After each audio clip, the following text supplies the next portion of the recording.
And just like that, we're back. Views from Section 400. Matt and Brian in this two-man edition of the NFL recap. The boys had a long weekend, hitting a wedding. Jack was doing some traveling as well. So just a two-man today. Going to recap the entire NFL. Sunday, that just happened. Rams and Dolphins playing as we record this right now. So we will have the update on that as you guys are watching this. But yeah, beautiful weekend. Congrats to Russell and Paige, the newlyweds, the Abernathys, getting married. Brian and I both a part of it, and it was absolutely spectacular. I couldn't have dreamt of a better weekend, man. I mean, I didn't know what to expect. I never really been in a wedding like that before. So yeah, Russ, great show. Paige, great show. And yeah, congrats to you guys. I hope you guys are drinking it up I think you're in Cancun. So enjoy that. They're in Cancun with the Mets. The Mets and the Phillies are probably well out of Cancun by now. But congrats again, Russell and Paige. If they're still in Cancun a month after the season, there's serious issues. And I want names of who's still there so that they're not on the team next year. They're clearly not taking anything serious. That would be a disaster if they can't pull, Bryce Harper out of Cancun or, Brandon Marsh and Alec Bohm are just getting faded for the last 6 weeks. No, that'd be really bad. The way Brandon Marsh ended his season, he might just need to stay in Cancun. The Phillies might not want him back. No, he should, maybe go play some international baseball. But, nonetheless, huge congrats to Russell and Paige again. Brian and I were doing our part, drinking and celebrating, which is why, we didn't have enough brain power or brain capacity left to record last night to release for Monday. So we're just going to pop it out there Tuesday morning for you guys. But we might as well get into the NFL recap, talk the games, talk the highlights, talk the lowlights. But we're going to give it over to SeatGeek really quick for a quick word. The weather may be getting cold late in the year, but the sports action is heating up. With the final stretch of the football season upon us and basketball season now here, the only place to go for the best tickets for each game is SeatGeek. SeatGeek is the official sponsor of the Views from Section 400 podcast, and whether you're looking to sit courtside of the Sixers game, find a last-minute deal up in Section 400 for the Iron Bowl, or looking to just cheer on your alma mater in a preseason basketball tournament, SeatGeek's one-of-a-kind system helps you find the best deal for the best seats in the house. Use code VIEWSFROM400 at checkout for $20 off your first purchase. Again, that's code VIEWSFROM400 at checkout for $20 off your first purchase. SeatGeek, your best night ever is waiting. Thanks to SeatGeek, our number one partner here, sponsoring the podcast. Any other partners out there will want to partner up with us, DMs are open. But we'll jump right into the NFL recap here. And we'll start out with the early morning, the early riser, 9:30 in Germany. Brian said at the wedding, and a bunch of the guys got on him for it, that there was no way in hell the New York Football Giants lose to the Carolina Panthers in MetLife, in Munich, in wherever you want to call it. There was no way in hell. Well, they played a football game at 9:30 in the morning over there in Germany, and the Panthers came out victorious. Got the job done 20-17, and Brian now has to sit here and face the music, as they always say, and discuss his terrible Giants football team. Yeah, that I think those tapes were coming out about 2 hours into the reception, so that was a lot of wine later, so I will blame it on that. And maybe I was feeling pretty good about Auburn basketball beating Houston, which I'll save for Thursday's show. I won't get too into that now. The New York Giants are dead, and if I didn't have a big enough headache on Sunday morning, this game showed me exactly that. It's really bad when the one thing going for you is your young running back, Tyrone Tracy, doing well, and then he starts out overtime by fumbling the football to lose them the game.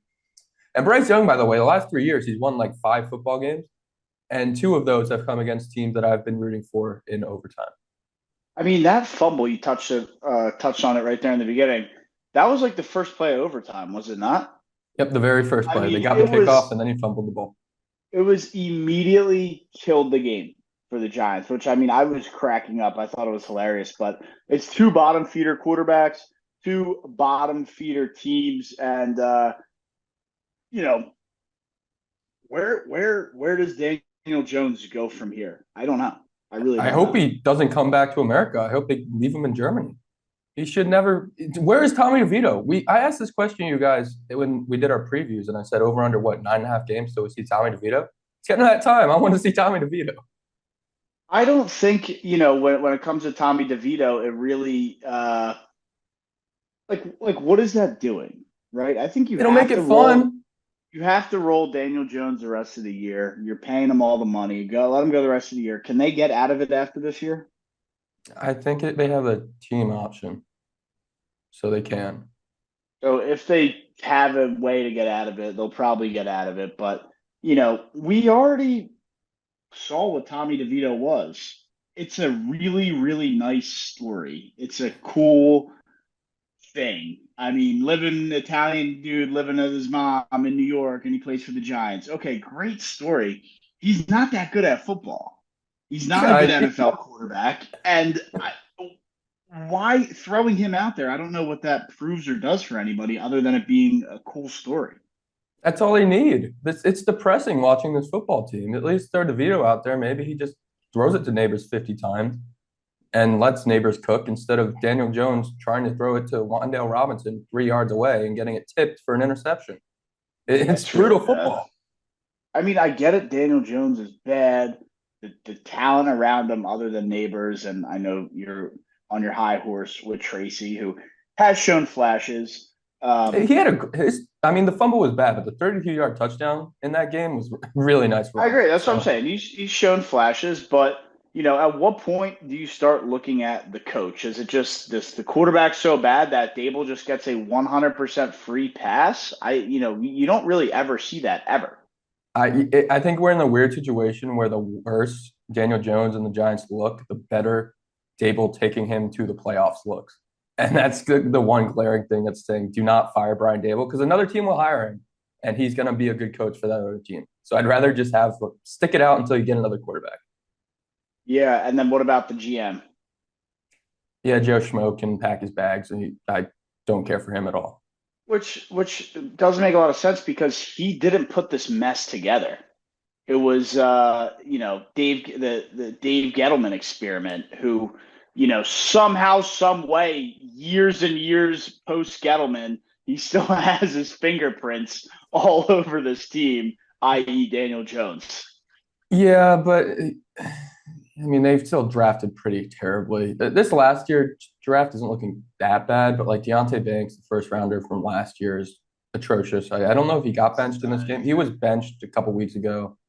He's really bad. This draft class doesn't look terrible. You got Tracy, and then Drew Phillips and Tyler Newman have shown flashes, but I mean, his best draft pick was John Michael Schmitz, who was a third round, second round center, and he's just okay. And he's just okay. Yeah, I mean that's the Giants and the Panthers. Obviously, they were already. I mean, both teams are coming in were the laughing stock of the league. Panthers, nobody expected anything. Not that anybody expected anything from the Giants, but I guess being the bigger market, they get highlighted a little easier. Yeah, I guess last question for me, Brian. What year do the Giants make the playoffs next? Are they 5 years away? Are they 10 years away? Don't tell me any time within the next 4 years because I really just don't think that's the case. Well, the Eagles are always going to be there, and I feel like the Commanders are going to be in a good position for the next decade to fight for the East. And even though the Cowboys suck now, like the NFC is pretty good. They got the whole North that's good, and the West is going to be better year to year. So it might be 5 years until we see the Giants It in the play. might be a while. Are the Giants, I know I said last question, but this is kind of just a topper. Like, are they a quarterback away from being competitive, or are there a lot more glaring holes? I mean, the defense I thought was okay.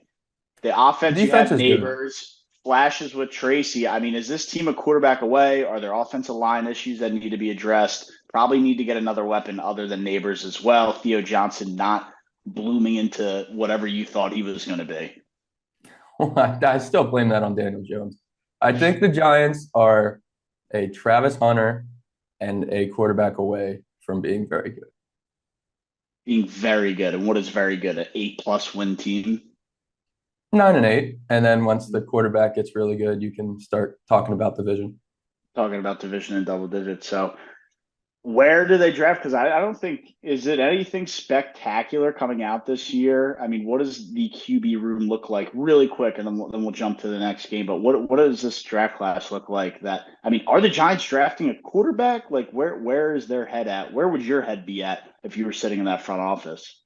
Well, the quarterback, it'll be Shedeur Sanders, Quinn Ewers, and Cam Ward, even though Cam Ward, his draft stock's probably plummeting after they lost this weekend.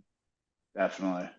They're not going to draft Genty. It's going to be Travis Hunter up there. And there's a bunch of good defensive players like Abdul Carter from Penn State, which would be a great pick until he goes to the Eagles after requesting a trade. But I'm still holding out for Archie Manning. Wait another year and try to get Travis Hunter in the first round of this draft. Another would be just a nice story. The Giants in these quarterback stories, they want the theatrics, they want the dramatics. Maybe don't really care about winning football games, but yeah, it's going to be a while until we talk about them being a good football team again. But a team that is a good football team, a team that I have as the best team in the NFC after watching Jared Goff throw 5 interceptions, is the Philadelphia Eagles. 34-6 beatdown on the Dallas Cowboys. It was everything you thought this was going to happen. I mean, again, Eagles, Dallas, I thought it might have been a little tighter, but Cooper Rush, that guy has no business being a backup quarterback. Horrible. Everything just flowed correctly. How about that Eagles defense? I tried to warn you and Jack about it in the beginning of the year, back in training camp. I talked about them having the best secondary. You said this and that. They're rookies. Darius Slay's cooked. No, Cooper DeJean, dog. Quinyon Mitchell, dog. CJ Gardner Johnson, I mean, that guy just brings the energy everywhere he goes. Reed Blankenship, another nice piece. They have just weapons all over that defense. Zach Bond, I mean, that guy was a good player on the Saints. He just didn't get any time. They had Demario Davis, another linebacker down there. There was no room for him.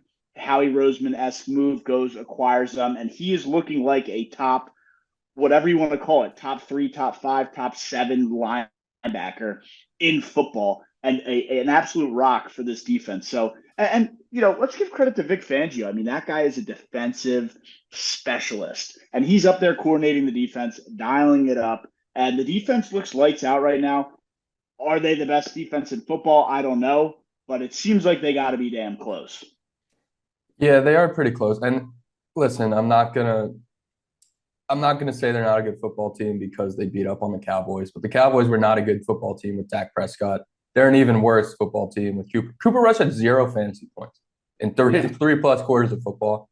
And part of that is because the Eagles defense is so dominant. But when you have Jerry Jones blaming the sun in a stadium he built around that sun, that his football team's bad. It's just the Cowboys are an absolute mess right now. I would argue the Giants are in a better position than the Dallas Cowboys right now, just because at least they know where they want to be.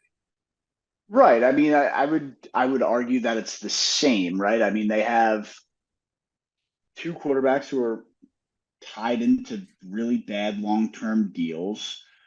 The only thing I would say is, like you kind of just said, like at least the Giants can get away from Daniel Jones after this year, whereas didn't the Cowboys just extend Dak? Yep, they're locked up with him So forever and CD yeah, Lamb, so they can't pay anybody for a while here. yeah, that's going to be a while down the road, but yeah, I mean, dude, the Cowboys are dead in the water. Giants are pretty much dead in the water. They are dead in the water, and it's going to be the Eagles and the Commanders fighting it out for this division. And oh, by the way, they play each other this Thursday. So Yep. Thursday night at the Link, Jalen Hurts versus Jaden Daniels, Eagles versus the Commanders. I'm fired up for it. I'm excited. I think the Eagles should handle business on their home turf, but I wouldn't be surprised if the Commanders come in here and not slap them around, but a little bit of a wake up call, like, hey, the Commanders are here to play. They're a legitimate football team. I mean, they were what, a couple plays away from beating the Steelers yesterday. So it's a lot going on for this division. I'm not gonna. I feel confident that the experience of the Eagles, right? Jalen Hurts, AJ Brown, Devonta Smith, really most of that offense has been through a big playoff, a Super Bowl playoff run. Granted, didn't get the final thing, but it's just potentially a game where the Eagles drop. But in a playoff scenario, I think the Eagles' experience gets them over the line against a team like this, but it'll be a fun one nonetheless on Thursday. Yeah, Eagles early 3-point favorites. I have a feeling that'll get to like 4.5 by the time I think kickoff comes around. It's people will def be it hammered definitely, up. yeah, it feels like a game that, like you said, the Commanders are going to arrive, but do they have enough on the road to actually win the game? I'm looking forward to it, especially because this last week of football was not a great product. I think that's going to set the tone for week 11 we're in now to be a very good week of football. For sure, because last Thursday night though was an awesome game, wasn't that Bengals Ravens? And that Yeah, that was game probably it was was better insane. than the whole Sunday slate. Yeah, combined. Um, which is fine. Eagles got their win, so I'm not going to complain there. But just a couple of, like, I guess, housekeeping things to wrap up on the Eagles. Jalen Hurts is playing better and better week to week. Um, Dallas Goedert, AJ Brown, Devonta Smith seem to be staying relatively healthy week to week. Saquon Barkley, knock on wood, is still healthy through 10 weeks. So, they're doing everything they need to do to get games done, win games, get the starters out when they're up huge. And, everything seems to be going in the right direction, as well as Baldiani being 5-0. I mean, that's just unbelievable that that gimmick is still around. And he hasn't lost a football game when he shaved the hair. So we'll stick to it. How much longer do they have to go until maybe I shave my head? Because I might have to jump in on the train. Yeah, if they beat the Commanders this weekend and maybe the Lions drop a game and they're right near that one seed, I think it's time for you to shave the head, put them over the top. I, I mean, dude, like they are what? I mean, Lions should have lost that game. How they did it last night is just, you turn the ball over 5 times. You should not be winning football games. Should not be winning football games. And somehow, some way, they did. I Yeah. mean, it's the bottom line. They did, and it doesn't really make a lot of sense to me. Well, Carlton Davis, War Eagle. I know Jack's saying War Eagle from the rafters somewhere, but he had 2 picks, and that Lions defense held Joe Mixon in check. They did enough to get it done when Jared Goff looked terrible. Jared Goff did look terrible. I mean, 5 interceptions. Like, we called him really good, but is it just the byproduct of him having great players and great talent and a great team around him? Yeah, I think by the time his career is over, we're going to be talking about him as like the best game manager of all time. Right, because I think I, brought this question up a few weeks back, and I'm like, oh, is it time to call Jared Goff elite, or what's the deal with Jared Goff? Is he here? Is this what he always should have been? And now he's maturing in the league, and this and that, and I kind of was, you know, biting into it a little bit, thinking like, oh, maybe he is good, but after I saw what I saw last night. I think, like you just said, it's strictly game manager. And look, he might be really, really good at game managing. And if you have a great team around you, that's all you need to get it done. And there's nothing wrong with that. But, I guess people need to maybe pump the brakes on any kind of like elite talk or MVP talk. I don't know that he was in the MVP combo, but, definitely pump the brakes. Yeah, no, I think that's a perfect way to put it. And there's nothing wrong with being an elite game manager. It's just if I'm not going to trust Jared Goff to go out and win me football games when nothing's working around Right. What does he look like on the Giants this year? him. Probably, what are they, 2-7, 2-8? Maybe I they're mean, he three and could six. maybe get the ball spread around a little better than Jones. I'll give him that. But, I'm not saying like he's he's not going to bring them over the top. They probably still miss the playoffs if I had to guess. Yeah, I think Jared Goff helps them stay in the wild card Yeah, conversation maybe in the for hunt. a while. Yeah, they'd be Yeah, in the hunt graphic like that last team in till the end of the yeah, season. Where with Daniel Jones, it's just a disaster. full blown disaster. And yeah, I mean, like, I guess it could be a full blown disaster with Jared Goff too, but that's not his scenario. He is on a team that a lot of people have touted as the best team in the NFC. I do not. But yeah, Eagles 34, Cowboys 6, Birds looking to kind of capitalize on the division and really control their destiny this Thursday night as they take on the Commanders. But we will jump on here to the Pats and the Bears. Uh, ugly, ugly game. Patriots 19, Bears 3. I don't understand how this was so lopsided. I think Caleb Williams looked horrible. Yeah, he Uh, didn't look great. It's but just Drake it's Drake man, the Patriots are here, man.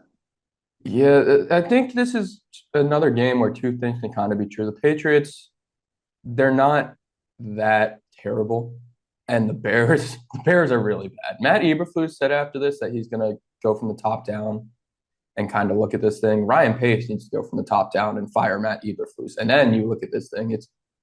It's an absolute disaster. I mean, the defensive coach going in with the new quarterback that, like Justin Fields, we saw with Justin Fields in Pittsburgh.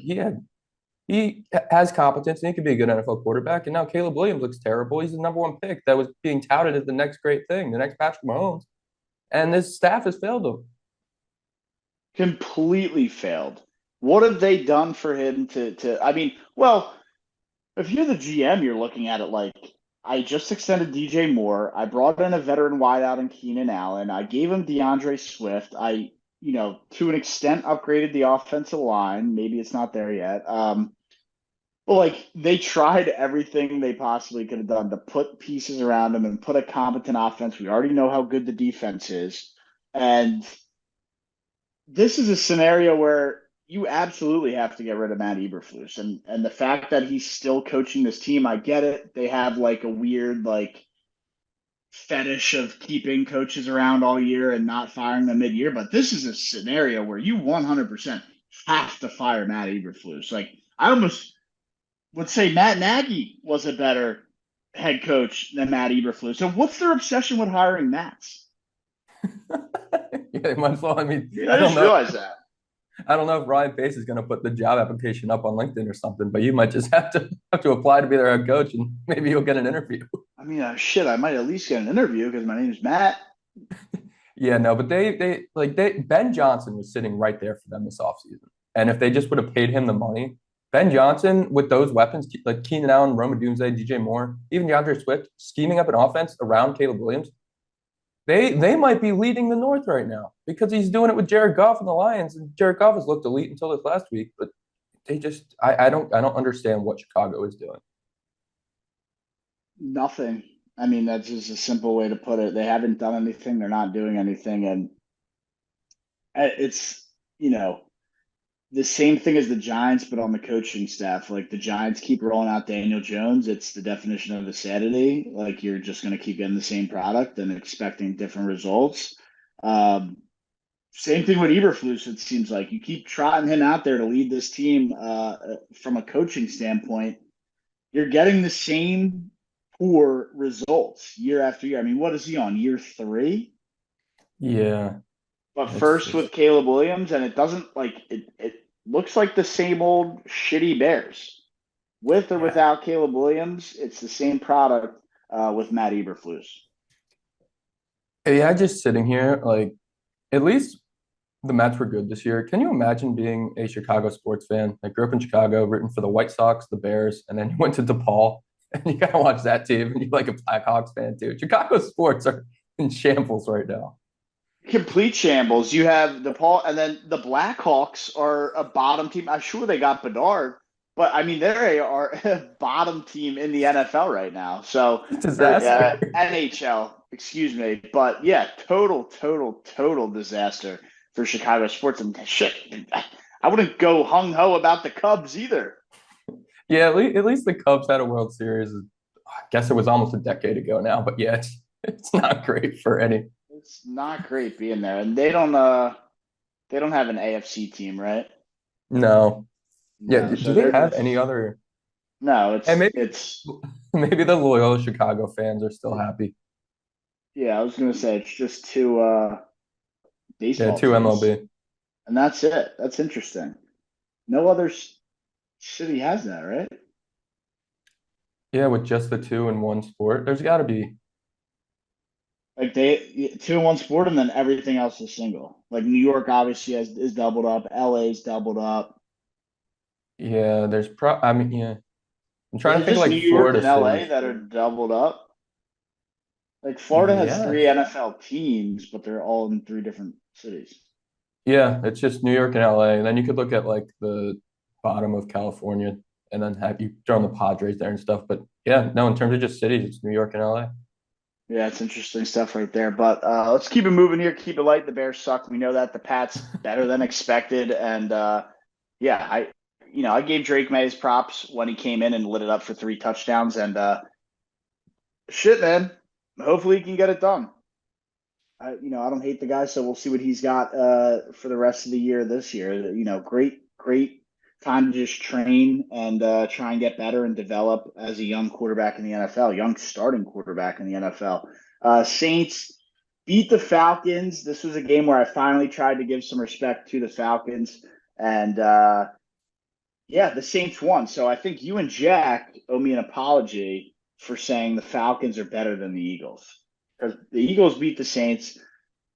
Saints beat the Falcons, and the Falcons beat the Eagles. So I don't know how you want to work that one, but in my head, that means the Eagles are the better team. Well, now I'm willing to concede the Eagles are a better team, but up until this week, it was the Falcons, and I'm mad at myself for not, when we did the NFL confidence picks, realizing the Saints were going to have the interim coach bump, especially with a guy with the last name Rizzi in the year of 2024 with the Costco guys and the Rizzler. How does Darren Rizzi not win his first game as NFL coach? Which he also clogged his toilet the morning of, so his day did not start off great. That was an interesting story that came out of this, but That's a yeah, very interesting story. And how did I mean, dude, he was getting fired up on the sidelines, like yeah, real fired up. he was really into this game, and if you need one guy to get Derek Carr fired up and get him to show some emotion, it's going to be a guy named Darren Rizzi. That's what I'm saying. He definitely was showing some emotion, and a little bit of extra for Derek Carr after getting called out from the fans, getting the coach gets Michael fired. Thomas. Michael Thomas calling you out. I mean, there was a lot of heat on Derek Carr, so him getting that win, he definitely puffed his chest out a little bit. Yeah, I mean, I'm not too worried about the Falcons after this. These division games are always, especially when it's Falcons Saints, these games are always weird and a lot of Doesn't emotions. matter what the record. Throw the record out the window. Yeah, but I will concede to you the Eagles are a better team than the Falcons right now. But you won't say that the Eagles are the best team in the NFC. It's still the Lions. Still the Lions. They can overcome 5 interceptions by their quarterback. They're against a very good Houston team. Yeah, They're the best team. it's unbelievable. And Houston was up big too, right? It's not like it was a nail biter. I mean, they were up pretty big. Yep. But is what it is. Let's keep it rolling here through the kind of dog shit games that we had. Niners beat the Bucs down in Tampa. Kind of just an ugly cross country 1 o'clock road game where they didn't do anything special. McCaffrey came back. I don't know that he did anything that crazy, unless he had a crazy stat line. I'm not 100% sure on, but He had a nice game as a receiver. I think he had like 60 receiving yards, but he didn't do anything special running the ball. yeah, I mean, ugly win, not a great win, but a much needed win for the 49ers as they get out of Tampa with the W and kind of, hold on to their season one more week as a loss here would have really, really put them in a big hole. Yeah, I think this is just kind of who the Bucs are at this point without Chris Godwin and Mike Evans. It's the offense. Baker Mayfield's going to do enough to keep them in a game, but they're just not going to be able to beat really good teams without those guys. And I think Mike Evans is coming back fairly soon here, or at least he's supposed to. So when he comes back, they could still make a run at the playoffs because the NFC beyond the best teams aren't that great. Well, it shows you that, like, dude, if they had Godwin and Mike Evans, and we saw a glimpse of it early in the year, but like this Bucs team is really a very good team. Baker Mayfield is totally, I'm sold. He's turned his career around for the better. And, Yep. If they had their 2 star receivers in Mike Evans and Chris Godwin, who have, I think, been relatively reliable, small injuries here and there, but yeah, big loss. And somehow, some way, Mayfield still keeping them in games, I think is creating more value for Mayfield and, probably getting them an extra couple dollars on whatever contract he gets thrown his way. He's got to be due for a huge contract soon, no? They just re-signed him, but I don't think it was Oh, a they long just paid him term. up. Yeah, they paid him, but I think it was only a 2 or 3 year deal. So if he keeps us up for another 2 seasons, he may finish his career in Tampa Bay. And yeah, I I mean, don't they have know. something in Baker.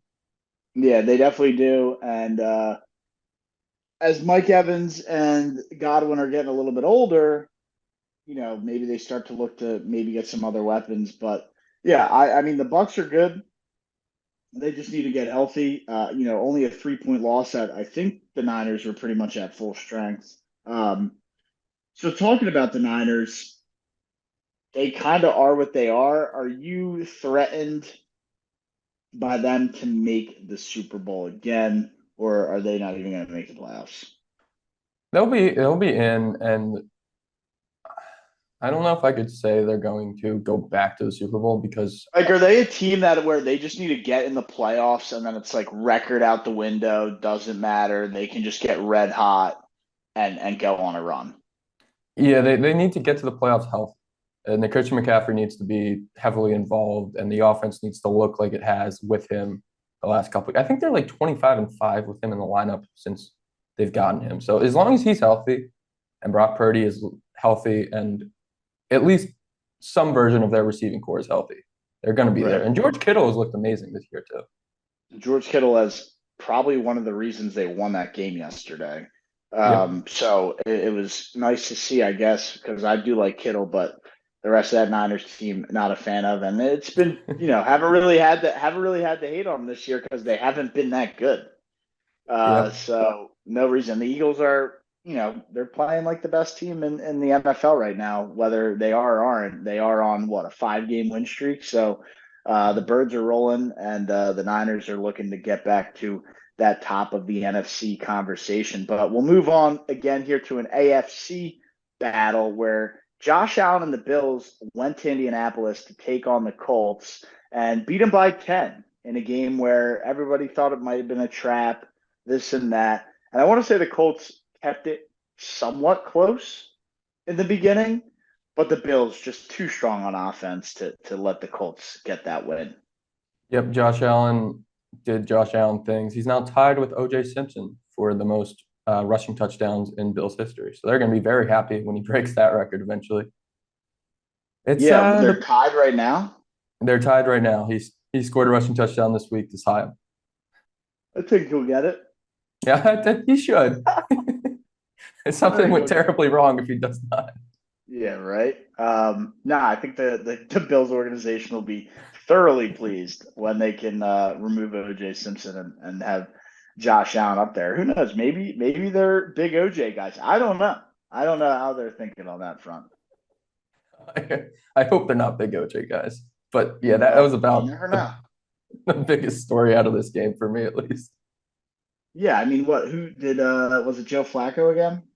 It was Joe Flacco again. And hey, Josh Downs, especially with Flacco back there, is looking like a pretty good wide receiver. Definitely their best wide receiver because Michael Pittman is just, he's been banged up and he has not been good this year. No, last year Pittman was like early and often. Didn't matter who was in there, but Pittman was getting it done, receptions and yards. A little bit of a different story this year. You thought maybe with Flacco would help really boost his value, but Michael Pittman just not looking the same as he was last year. But like you said, don't forget about Adonai Mitchell, who I think had 70 Yeah. receiving yards in this game as well. So a nice young receiving core. Jonathan Taylor with a decent O line. Um, yeah, I don't know what the Colts' issue is. I guess on the defensive side of the ball, they got to figure it out a little bit. Yeah, they have pretty much no pass defense. They're just a weird football team. And I think now that you've lost two in a row with Flacco, it's time to get Anthony Richardson back in there and just see what you have. Yeah, well, there's no reason to like.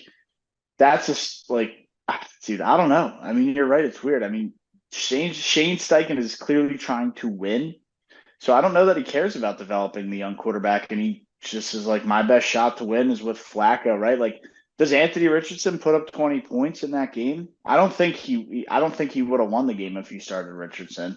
And the other question is he, how many points better is he than Joe Flacco? I don't know that he is any. Yeah, probably not, but you're just if you're not winning with Flacco, what's the point? The dude probably Yeah. just wants to go hang out with his kids anyway. I don't even know Yeah. if he wants to be starting NFL games. Is this the final year of Joe Flacco? Has he said that it is? No, I don't know. I could see him just getting calls and deciding to back up quarterbacks until he's like 50. I mean, the dude is an ageless wonder. Uh, but gets the loss on Sunday. They haven't made a decision on the quarterback. Like, are they doing week to week situations or what do they got?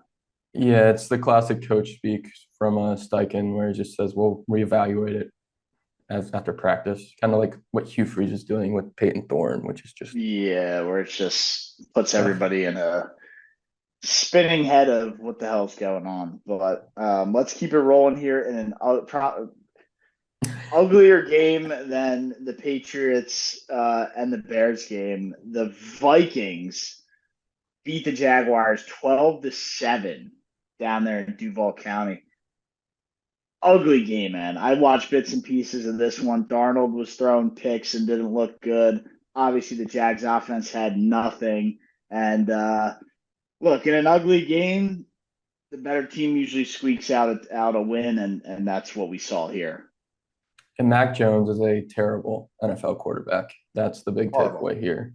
And I know Horrible. Jack was working on Sunday. He was probably glad he didn't have to put his full attention to this football game because wow, it was just ugh. Even Sam Darnold, another couple of interceptions. He looks terrible again. Like I think it's safe to say the Vikings are not the team that started off 5-0 that we thought would be fighting for an NFC championship. Yeah, I mean, we thought Vikings would fight for the championship, NFC championship. Thought maybe they could be, oh my gosh, did they just have so much fire right now? They're going to go to the Super Bowl. No, like We Sam were talking Darnold is about what Sam Darnold with MVP. We were looking up those odds. MVP. That's not going to be the case. I think that's done and dusted after this week.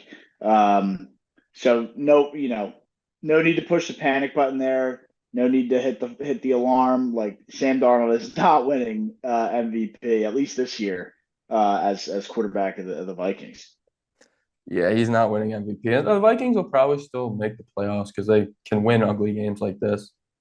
Well, they But can win on all the ugly games, and as they're winning this ugly game, other divisional rivals are losing to bad teams, i.e., uh, Patriots beating the Bears.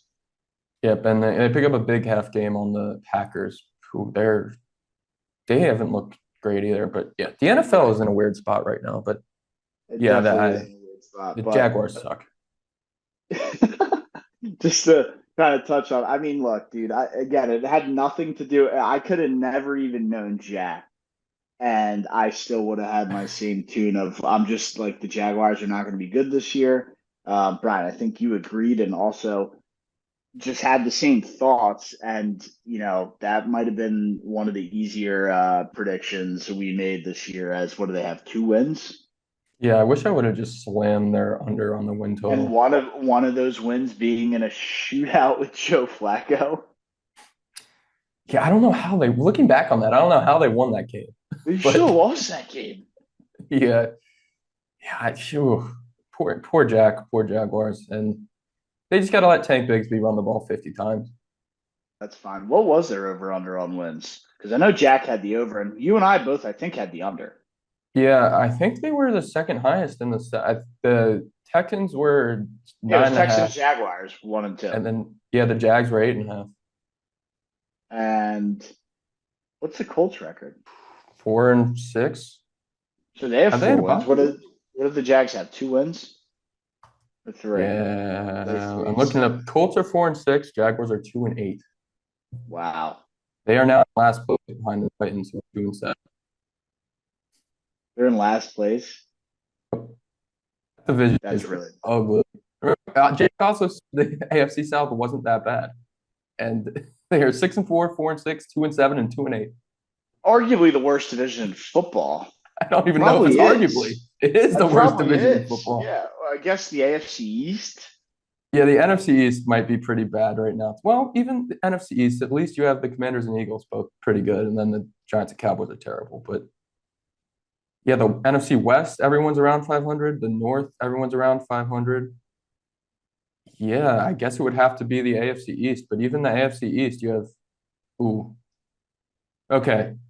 So the AFC East, you have the Bills at 8-2, the Jets at 3-7, the Pats at 3-7, and the Dolphins at 2-6. Yeah, like that's a really bad division.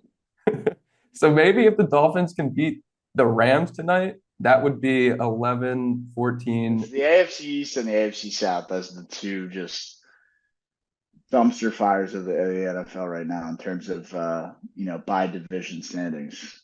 Yeah, even if the Dolphins lose tonight well, you guys will know the result as you listen to this, but the AFC South will have the least amount of wins in the NFL.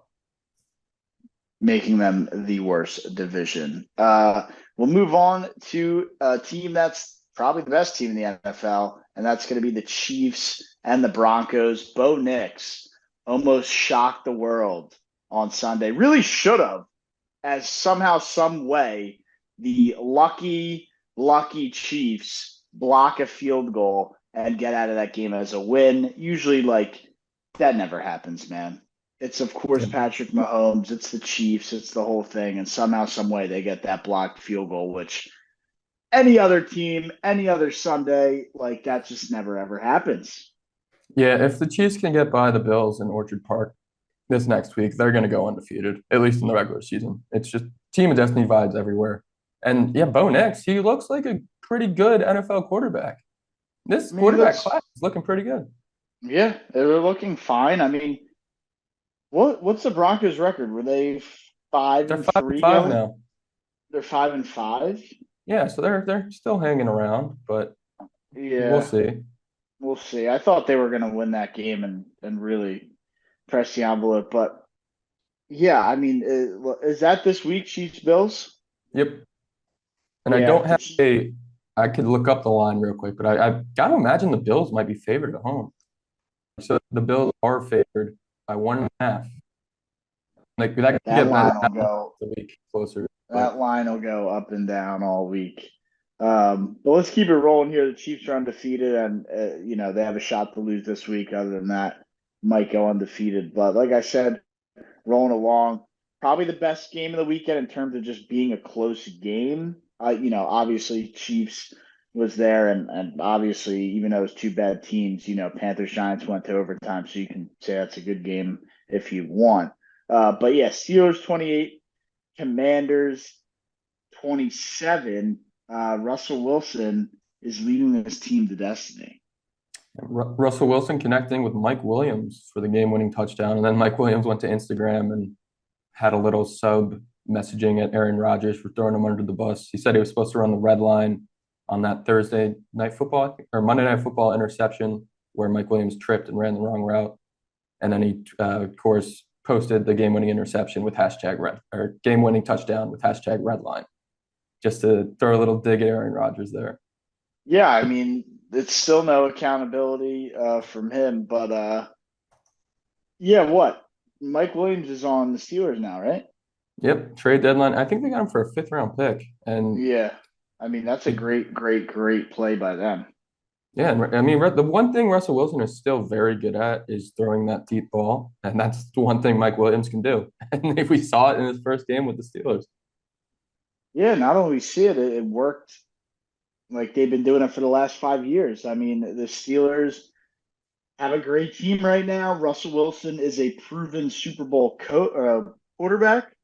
If he can keep it up and keep it going, you know, Steelers are the Steelers a team that can knock off the Chiefs?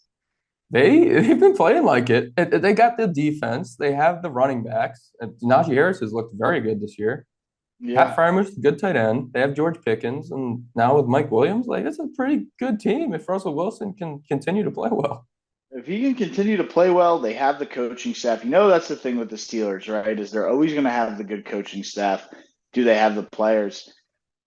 Look, I hate to say it, but if they played in the AFC Championship game, and I'm sure any team that plays in the AFC Championship game against the Chiefs, and it's crazy that we can already just almost automatically assume the Chiefs are going to be there.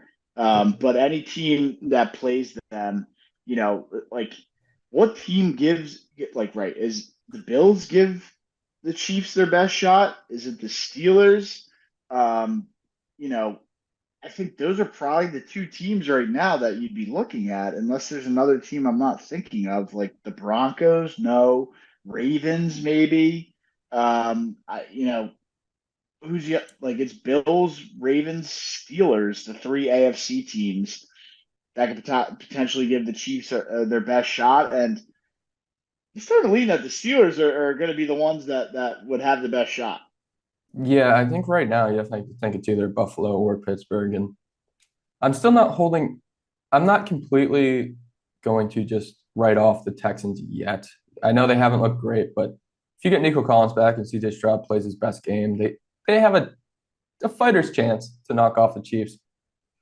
But it's going to be the best shot is probably Buffalo, unless Cincinnati can start putting together wins because they've looked good the last couple of weeks. They just haven't been able to get over the top. Well, what does that final four? What would that be? I guess the divisional round in the AFC look like? Like, are we going to get Bills, Steelers, Chiefs, Ravens, And I think that's what we're trending towards. I don't or see unless the flipped Chargers around? can make something happen. But I think there's still a lot of parity left under the Chiefs. It's more just that question, who are they going to draw in that championship game that could keep Right. Mahomes out of the Super Bowl?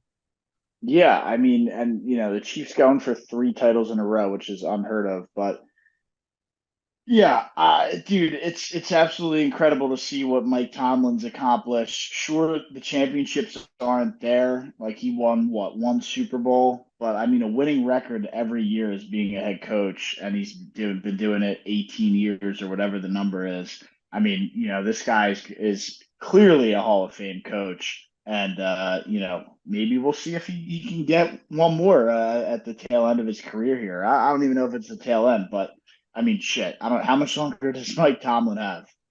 He I, he could go forever. He's never, they're never going to fire him. So it's completely up to No, him. it's going to be up to him, right? It's going to be whenever he's ready.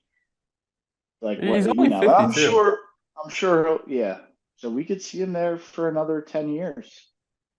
I can see Like him coach till he's 70.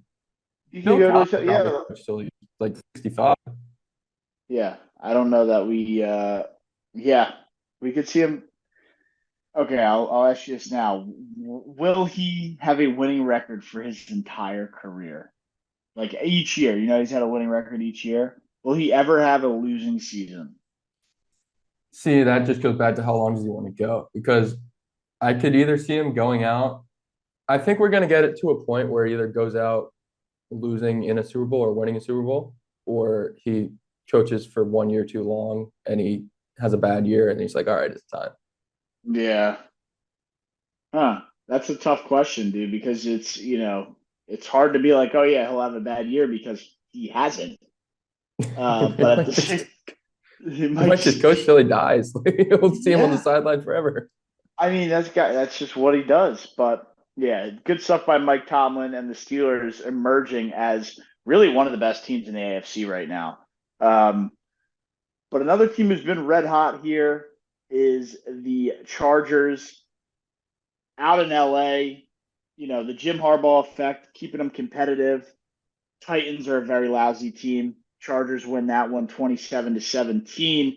Calvin Ridley, really good player on a really bad team, is what my takeaway from the Titans is. And yeah, look, Justin Herbert is a good quarterback. Is he maybe, turning into a game manager under Jim Harbaugh, especially with a lack of weapons? Some people might kill me for saying that, but it's kind of the vibe I'm getting. Yeah, I think with Herbert, we've kind of shifted now to where he started out, he had 5,000 yards in either his rookie or second year. And then he kind of tapered off there and he was getting in that overrated conversation. And now I think we're getting back to the point where Justin Herbert is an underrated quarterback. It's just Yeah, so difficult to kind of see where he is, especially because Harbaugh wants to run the ball 70 times a game. But the right. Chargers are Which a good football force team. they're a good football team, and that forces Herbert to be that game manager type quarterback. It's not, maybe he isn't actually the game manager, you know what I'm saying? But it just is what it's forcing him to be because of Yeah. having to run the ball so many times. And it's working for him, right? Like, don't fix what's not broken. I mean, Jim Harbaugh came in, he obviously has the plan that he wants to execute, and that's ground and pound, kill you up front. And look, it's been working for the Chargers. We could talk about them maybe having a little bit of a cupcake schedule. I don't know that they've played anybody that good. But you play who's in front of you, and they're beating the teams who's in front of them. But um, Yeah, it'll be interesting to see get the Cardinals, to get the Chargers to the playoffs. The world's their oyster. Sky's the limit. Jim Harbaugh with the experience. Um, Justin Herbert, what, one playoff game, and that's blowing a 28-point lead to the Jaguars. Yeah, that So was Brandon Staley, some, though. You can't blame Herbert for yeah, that one. no, but Herbert has the experience of mentally going through that game. Yeah. And it's a good thing the Chargers are beating up on this bad schedule because you get the Bengals, the Ravens, the Falcons, the Chiefs, and the Bucs all in your next five. So there Right. You is, have to say, like, at what point does this schedule get really, really tough? Like, right, like it has to, punch a couple really good teams in there, and it sounds like it's going to start very quickly or very soon. yeah, even if you can go 2-3 in that stretch, though, you luck out because your division's terrible. So you play the Broncos, who look like a good team, but they do get them at home, and then the Patriots and the Raiders are the last two to end the season. So if they can go 2-3 in those next five, they'll be a playoff team. They'll be fine. What's their record right now as it stands? I believe they are 6-3. See, 6-3 is a good record for them, They are especially six and three. what they've done so far. Yeah, they're like I think pretty much, barring like a major injury and just like a major collapse, like I think they're, basically locked into to a wild card spot. Yeah, we never talk about their defense either. They have given up the least amount of points in the AFC. And I could look at the NFC real quick. They've given up the least amount of points in football. Really. Yeah, 118. And that's yeah, I mean, look, Jim Harbaugh effect. It's actually the least by well, not by a lot, but no, yeah, kind of by a lot here. The next closest in the AFC is the Steelers with 146. Look, it's the That's Harbaugh effect. He's, wants to run the ball. And that's the thing, dude, is when you have that run the ball first mindset, you limit possessions for the opponent. So even if the Chargers aren't that good on defense or aren't, this unreal team, they're staying in games because they know what their identity is. Hold the ball, win the time of possession, run the ball, don't do anything, out of your wheelhouse. And they're staying in close games and they're finding a way to win those close games. So, yeah, like I said, the Chargers are going to make the playoffs. yep. And who knows, with that kind of defense, they could be a team that gives the Chiefs a run for their money. I don't know if I can get there, but maybe. I mean, a close game, sure, but to beat them outright, I just don't. I feel like Justin Herbert would choke. Yeah, no, that's fair. I'm just trying to find ways we can we can get a non-Chiefs Super Bowl here. Yeah, and I'm with you, man. I'm sick and tired of seeing them too. For me, it's like the Steelers, dude. I think the Steelers really could give the Chiefs problems. Really Yeah. could. They didn't play each other yet this year, right? No. I thought maybe they had a Monday night game against each other.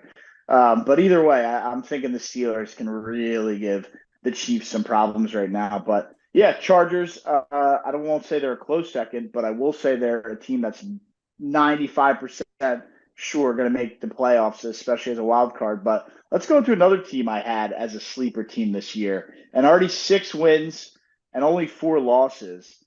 It's the Arizona Cardinals who are finding ways to get jobs done, finding ways to win games.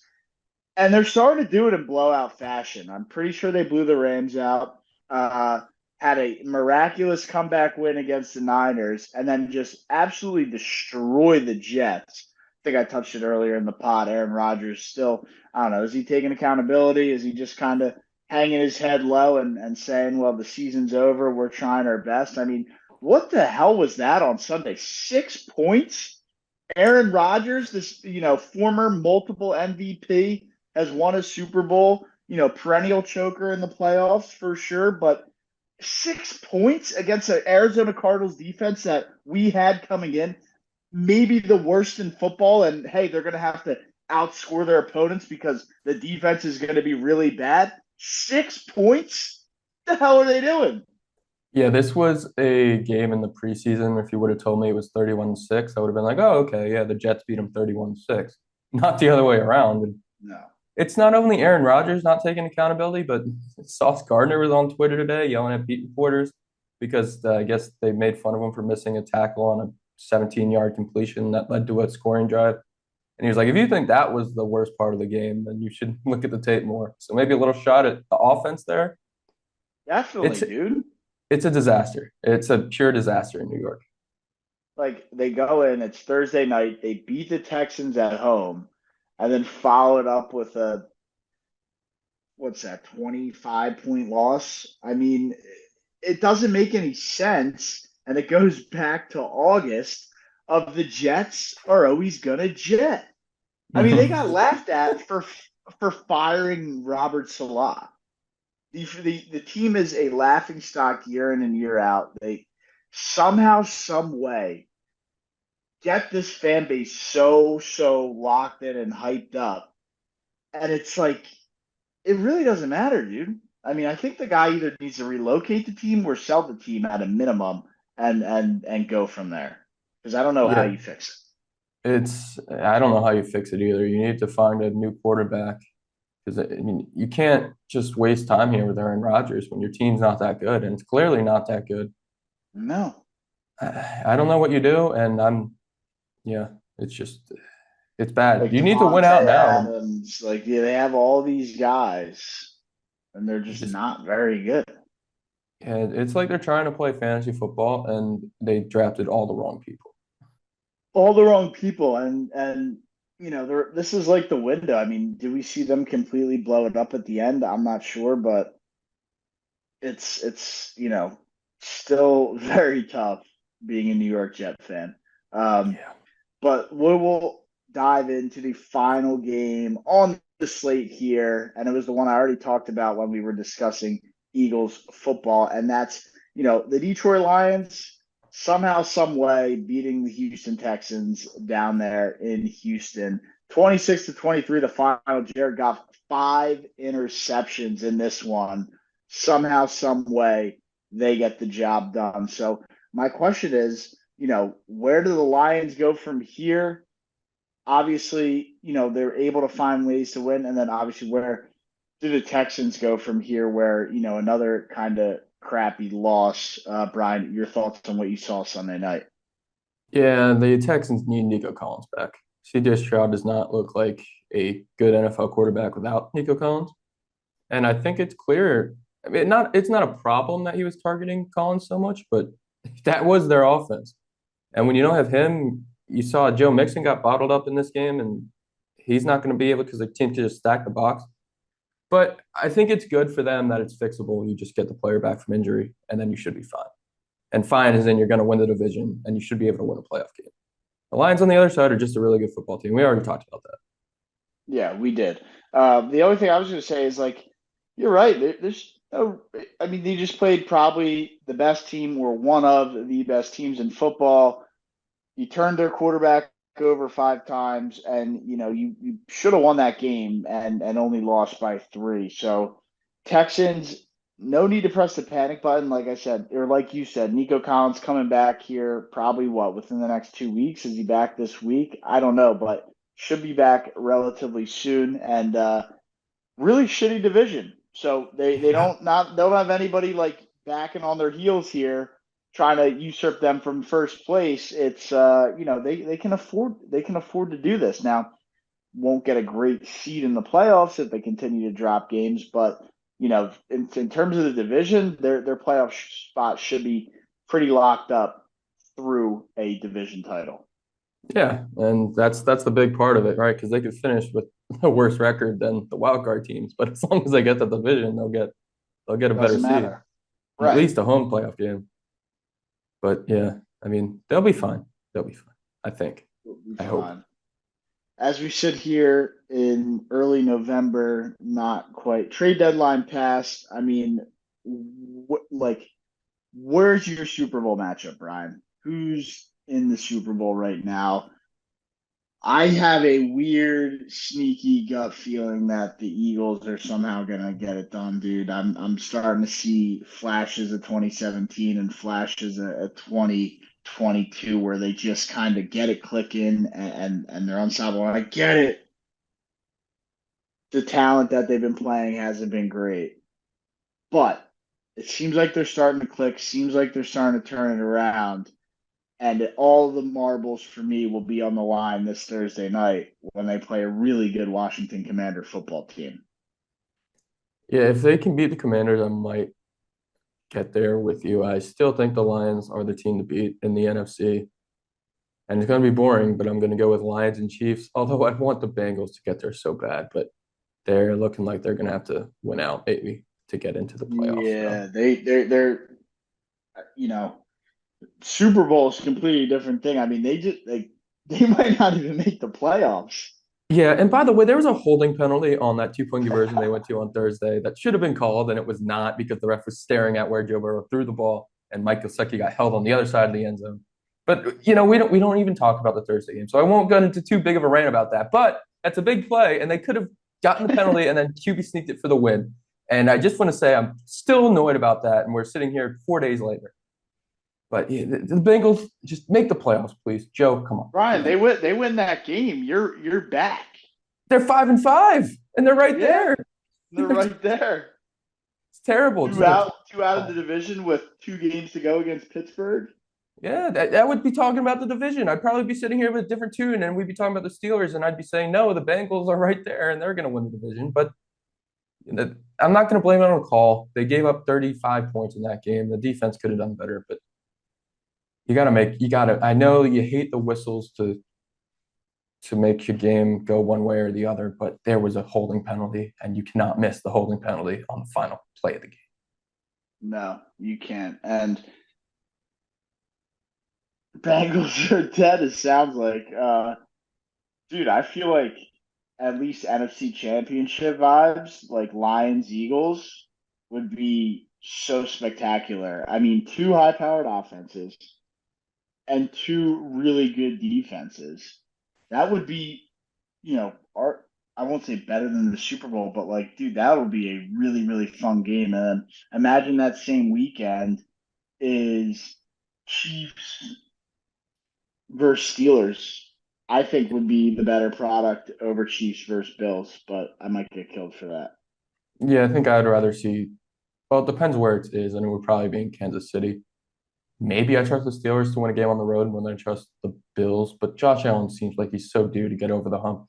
If Josh Allen's ever going to get over the hump, it's got to be this year when the It's Chiefs gotta be. are sitting there undefeated, but they don't feel like that dominant undefeated team. No. I mean, they like are a non-blocked field goal away from losing a game. So to Bo Nix of all people. So you're right. There feels like there's a lot more other dominant teams other than the Chiefs, but yet somehow the Chiefs are sitting there undefeated. It's like you said, it's weird in the NFL right now. Yeah, it's definitely there's some team destiny vibes going around the Chiefs, which is a little scary. But even this last week, you blocked field goal, but the week before, they were a coin toss away. If Baker Mayfield gets the ball first in overtime, I feel like the Bucs are definitely winning that game.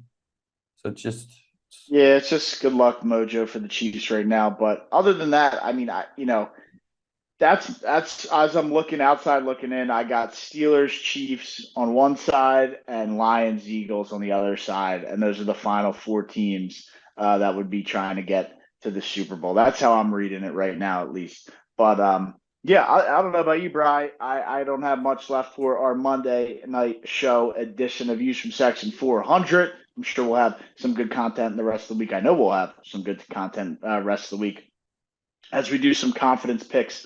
On Wednesday, we'll update everybody on the standings of how the boys are faring in that. But other than that, I got nothing else. Great show by you, Mr. Bry, and we will see everybody in the next one. You are now in the mix. Peace. there have been 21 teams to ever be ranked at number one in Ken Palm. The Auburn Tigers are now one of those 21 teams.